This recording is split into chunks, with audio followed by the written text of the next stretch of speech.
If the seeds of change are planted not in the soil, but in the minds of the youth, then who is this cultivator of dreams and disruptor of stereotypes? Stay tuned as we make this unveiling. Welcome to Agri-Truth, where we will be diving into intriguing conversations about the role, future, and power of our young generation in addressing the issue of food security.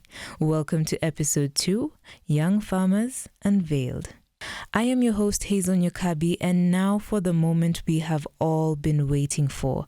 Our guest who's not just defying the trend but reshaping the narrative, Beldina Kubai. Thank you for being here today. Thank you so much for having me in your show. We will begin with why defy the trend. And just to tie back to the previous episode where we were looking at why the youth are disinterested in agriculture, we were able to identify how traditional perceptions on agriculture and the preference for white-collar jobs are the biggest risk factors to food security today.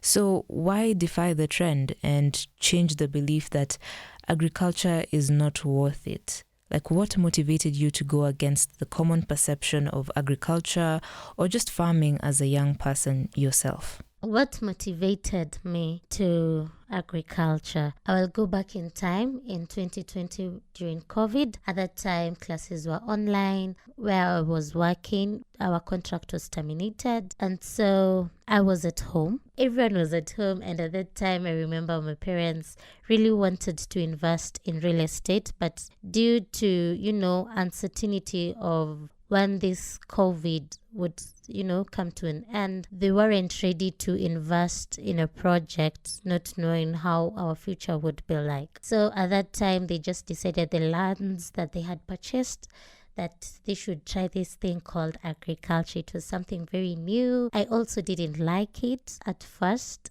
but knowing that you do not have a job and seeing what you have just planted kidogo, be it the spinach, the courgettes, selling to neighbors, I was getting at least some good pocket money.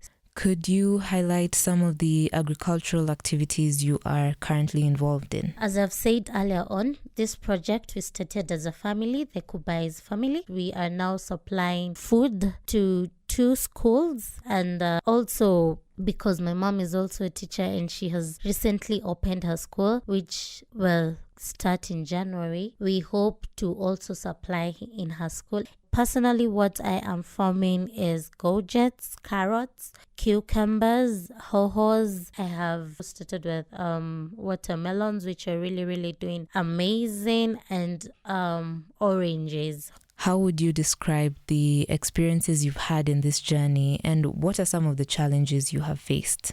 Oh my God, my biggest challenge was getting water. I was really using a lot of money just to get water from our neighbors across, and now in Kajiado, guys have big portions of land. So by the time I walk from where my portion is, I go to my brother's portion so that I may access the gate and then walk some distance before I go to my neighbor's place. It was really a long distance, and paying for transportation also costed me a lot. And then it reached a point their boreholes started running dry, so they weren't offering as much as we used to get. So I had to source another source. It was really hard. What do you think the youth might be missing out on by not choosing agriculture, be it as a career option, for leisure, etc.? Like, what do you think the youth might be missing out on? I would say farming is also a way to exercise. Personally, I don't love going to the gym,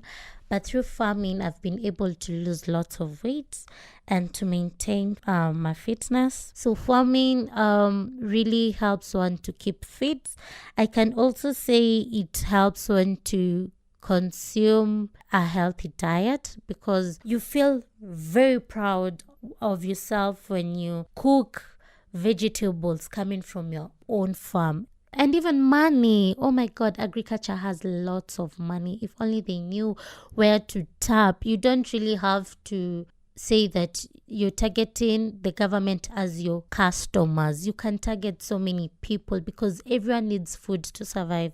What are your opinions on the future of food security, especially at a time where many young people are not involved? I would say we are on a bad place as a country because the youths have grown up knowing that, farming is that and that is not good. And so as a country, I think it's the high time that the government starts to put measures or advocate for seminars where the youths are encouraged to involve themselves in agriculture and things to do with agriculture. That way, they would really be fighting this notion that youths have that white collar jobs are paying, and involving yourself in agriculture activities ni wewe kuwa kienyeji in quotes. That is not the mentality. That is a very poor mentality that guys need to change, and the government really needs to even encourage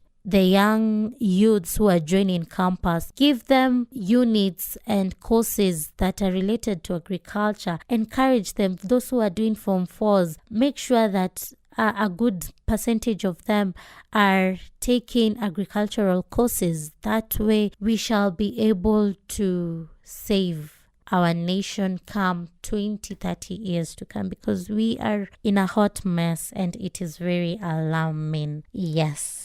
Thank you so much for joining me once again and for sharing your journey and your insights.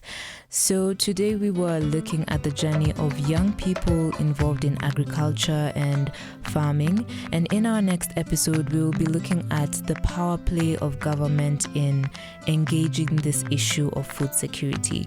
Thank you for joining me. I was your host, Hazel Nyokabi, and she was Baldina. Goodbye. See you in the next one. All right. Bye-bye.